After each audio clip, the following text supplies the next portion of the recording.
Hey crew, today we are going to plant a garden of learning. So I have my handy dandy garden gloves on and I'm going to show you what I've prepared for us to plant this week.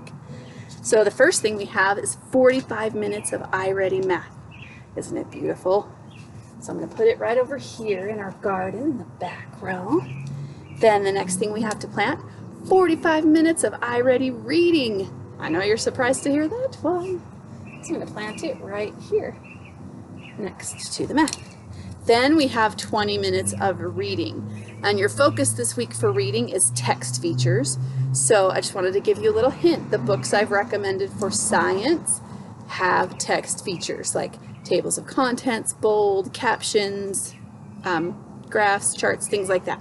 So if you want to get two things done at the same time, you can read your books about rocks and science and get your reading done. So I'm going to add that over here to our lovely garden.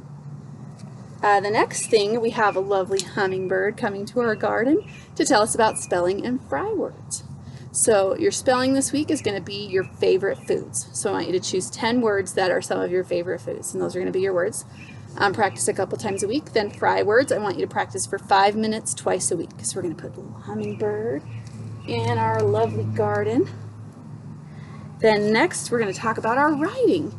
This week I want you to practice your revising skills. So I've given you one topic and I want you to write on it and practice revising and maybe get some help from some people at your home.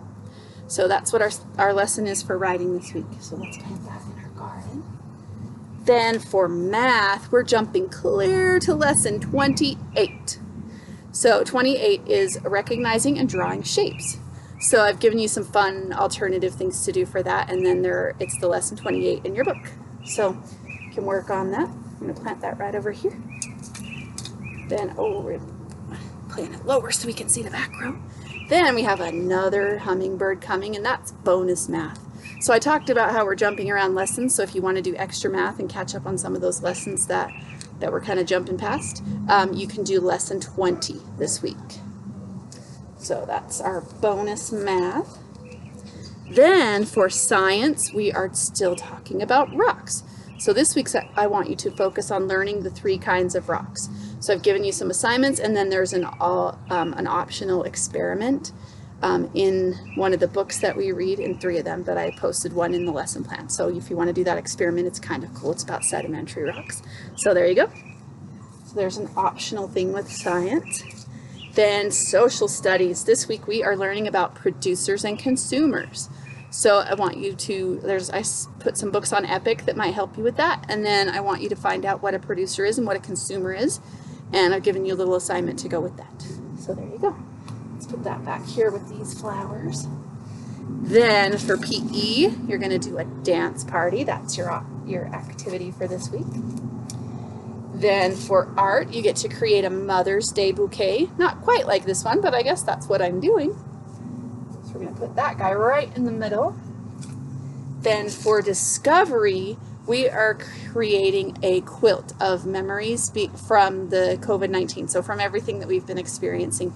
So there's more details in the lesson plan on that, how you can participate and be a part of that quilt that will hang in the school. So there's your discovery assignment. And then I just brought in my last little hummingbird to remind you of all of the great books that I've been reading. So I read a book a day, and those are posted in the lesson plan and on my YouTube channel. So here's a little hummingbird to remind you of those. Also, I didn't bring a plant or a bird, but I just wanted to remind you we have our weekly crew Google Hangout on Wednesday at noon. So if you can make it, that would be awesome. Last week we did a scavenger hunt. And this week I'm going to see if I can find something different for us to do. So I hope to see you there. And I hope you have a wonderful week. Thanks for hanging out with me in my garden. Bye.